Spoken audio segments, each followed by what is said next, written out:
Hi అండి. ఇవాళ మన వంటొచ్చేసి ఎగ్ బిర్యానీ. ముందుగా ఉల్లిపాయలు, పచ్చిమిరపకాయలు, టమాటాలు కోసి పక్కన పెట్టుకోవాలి. కోడిగుడ్లయితే ఉడకపెట్టుకొని తొక్క తీసుకొని ఘాట్లు పెట్టి పక్కన పెట్టుకోవాలి. బాస్మతి రైస్‌ని కడిగి నానబెట్టుకోవాలి. ఇప్పుడు దాకపెట్టి కోడిగుడ్లయితే ఏంచి తీసి పక్కన పెట్టుకున్నాక అదే నూనెలో పలావు సామాన్లయితే ఏసేసుకోవాలి.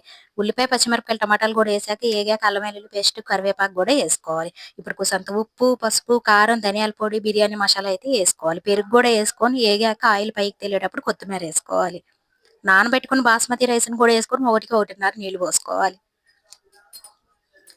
వేయించి పెట్టుకున్న గుడ్లను కూడా యేసేసి కొత్తిమీర యేసుకొని మూత పెట్టయితే నీరంతా ఎగిరిపోయేదాకా ఉంచుకోవాలి. ఇప్పుడు పెన్నం పెట్టుకొని మళ్ళీ బిర్యానీ దాకనైతే పెట్టేసుకొని పసుపు కలిపిన నీళ్లు, ధనియాల పొడి, బిర్యానీ మసాలా, కొత్తిమీర, నెయ్యి యేసుకొని మూత పెట్టుకొని ఒక 10 నిమిషాలు ఉంచేసుకోవాలి. పొయ్యి గట్టేసి ఒక 20 నిమిషాల తర్వాత చూస్తే పొడి పొడిలాడే ఎగ్ బిర్యానీ అయితే రెడీ అయిపోయింది. చాలా అంటే చాలా బా వచ్చింది.